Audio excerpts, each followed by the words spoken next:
Hey there, my little loves. It's time to settle in, get comfy, and snuggle deep under your blankets.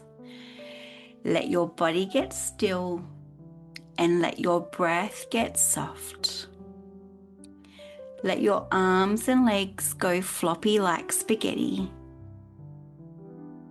And let your imagination take you far, far away to a jungle filled with leafy vines, sweet fruit smells, and animals who feel all the feelings, just like you and me. Today's story is the story of Gus the Gorilla. Big body, big heart, big feelings. Especially one feeling in particular. Anger. But don't worry, this story has a happy ending because Gus learned something super important, and maybe, just maybe, you will too. Gus the Gorilla was having the best day ever. He woke up bright and early. He'd been looking forward to this day since this time last week. Why? Because it was Pancake Day at Jungle Junction. Every Friday, the animals lined up for a jungle-style breakfast feast. Banana pancakes, papaya parfaits, beetle sprinkles, and a giant bowl of honey with a wooden spoon bigger than Gus's head. And Gus loved pancakes. He had a whole strategy for Pancake Day. He'd wake up early, he'd comb his wild and unruly chest hair. Well, sort of. He'd pick out his special occasion leaf hat and line up at the exact right time. Not too early and definitely not too late. Today, Gus was third in line. Perfect, he thought to himself. He bounced on his heels, humming a happy gorilla tune, his tummy rumbling in a polite, pancake-hungry sort of way. But then it happened. Just as Gus stepped forward to order his triple stack, Raph, the rhino, charged in from the side and shoved him right out of the way. Gus blinked. He couldn't believe what was happening. Raph didn't even look at him. He just snorted, muttered, "Hungry," and started pointing at all of the toppings. Gus's mouth fell open and then closed and open and closed again. He was speechless. His belly tightened. His face got hot. His heart started pounding. His fists curled. His ears started to buzz like there was 1,000 mozzies buzzing around them. He wanted to yell at the top of his lungs. He wanted to say, "Hey, I'm next. That's not fair." But instead, Gus just stepped back. "Fine," he mumbled. Except he absolutely was not fine. So Gus left the line and he went and sat under a tree. He crossed his arms and he watched as everyone else ate their pancakes, laughing and licking the syrup and having such a great time. Gus didn't even touch his banana. He didn't laugh. He didn't even scratch his hairy butt or his stinky armpits. He just stewed and stewed and stewed some more. By lunchtime, his belly was still tight. His jaw ached from clenching it so tightly. His chest felt full and heavy, like someone had stuffed an elephant inside of it. he joined the Sleepytime Crew for their usual snack circle. Coops the capybara was zooming around on his scooter.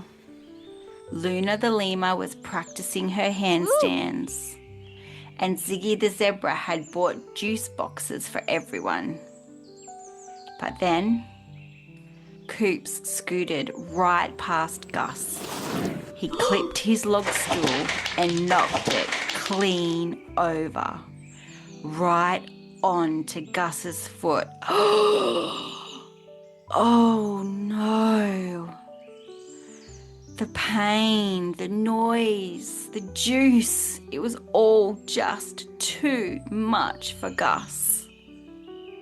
Gus roared. Roar. Not a polite roar. Not a please respect my boundaries roar. Oh no. This was a full jungle shake, tree rattling, birds fleeing, Gus is angry roar. He kicked the log. He stomped the dirt and he huffed and puffed like an angry steam train with nowhere to go. Luna's eyes went wide. Ziggy dropped her juice box. Coops froze on the spot. And Gus, well, he turned and he ran. He ran through the ferns.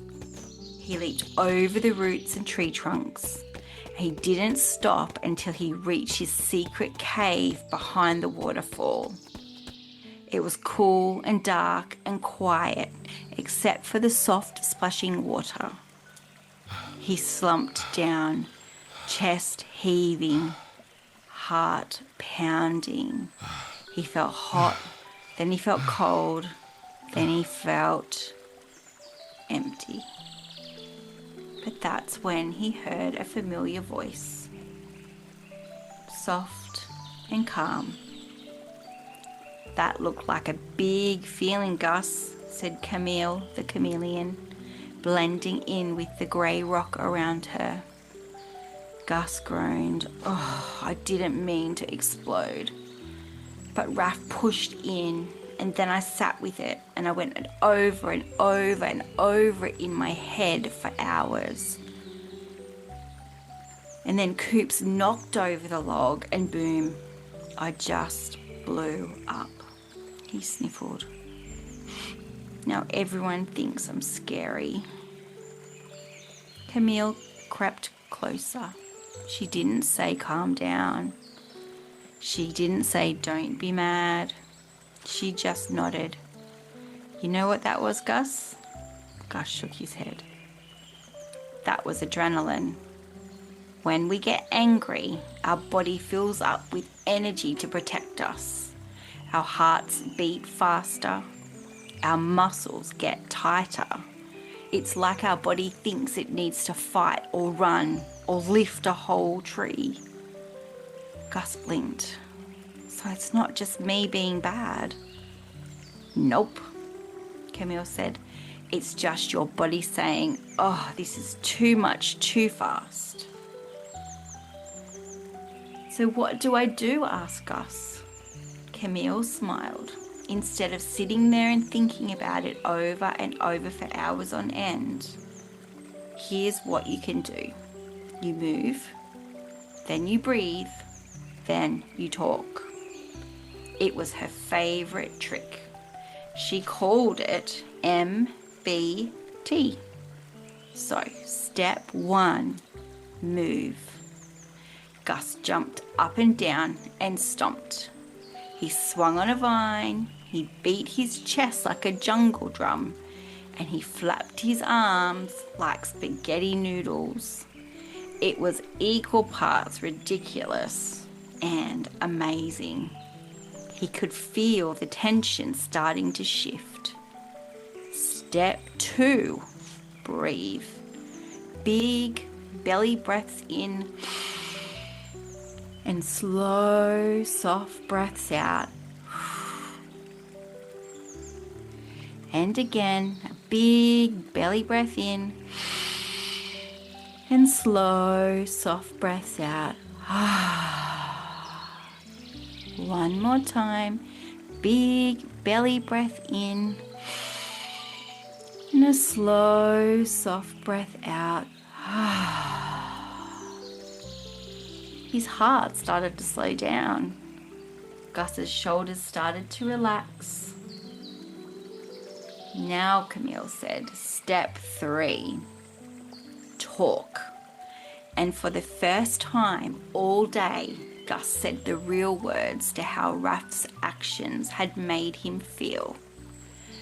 I felt invisible and unimportant, and like no one cared that he had pushed in front of me and I had been waiting. And I had been looking forward to this all week. That's why I got so mad. Calmille nodded. That's big, Gus, and really, really brave of you to admit. The following Friday, it was Pancake Day again. Gus lined up just like he did last week. And guess who tried to cut in line again? You guessed it, Raph the rhino. Gus felt the feelings rising in his body again. His belly buzzed. His fists curled. But this time, Gus remembered what Calmille had shared with him. M-B-T. M, move. So he stomped on the spot a few times. B, he breathed in through his nose and out through his mouth a couple of times. T, then he talked. Raph, I was next. Please go to the back of the line and wait your turn. Raph paused. Raph blinked. And then Raph stepped back and moved to the back of the line. Everyone paused for a moment. Then Gus realized, it worked. MBT worked. Calmille was right. Move, breathe, talk. She was a genius. No roaring, no exploding, no birds flying for cover. He didn't scare his friends, and he didn't sit and think about it over and over in his head for ages either. He stepped forward and got his pancake stack with the biggest grin on his face. He was so proud of himself, and rightly so. That afternoon, Gus invited the whole crew, Luna the lemur, Coops the capybara, Ziggy the zebra, even Raph the rhino, to a new part of the jungle. He'd cleared some space beneath the tallest fig tree and made something really special for all of them. There were soft logs for jumping and vines for swinging, mossy patches for stomping, and quiet corners for breathing. Right in the middle, he hung a hand-painted wooden sign that said, "Feelings Field. Big feelings welcome. Please move responsibly." Everyone had a go. Luna swung so high she nearly did a backflip. Ziggy galloped in figure eights.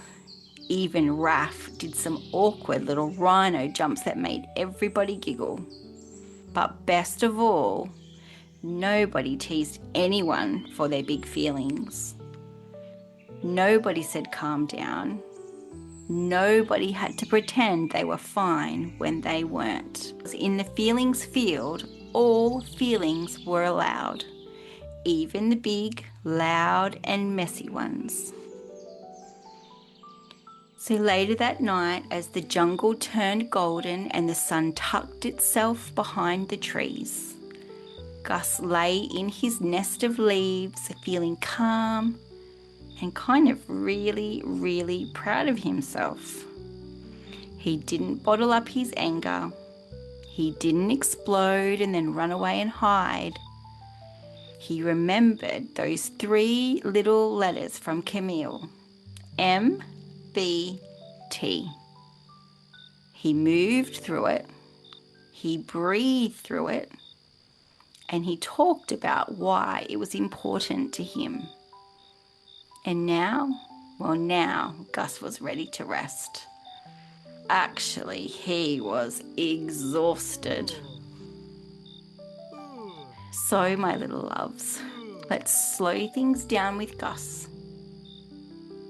He's cozy now, curled up in his favourite nook, arms around his mossy pillow, chest rising and falling with slow, steady breaths. Let's do that too.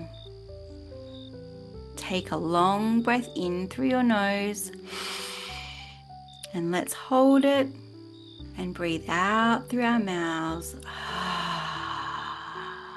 That's it. Nice and slow. And again, in through your nose and out through your mouth. Feel your body getting heavier and heavier. Your thoughts getting quieter and quieter. Your heart feeling warm and soft and safe. Remember, my little loves, anger isn't bad.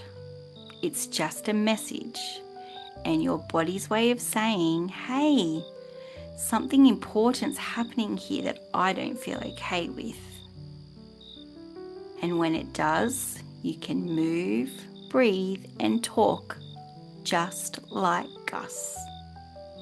Because you are wise, because you are safe, and your feelings are always welcome here. Good night, my little loves. Sleep well, and we'll see you in the jungle again soon.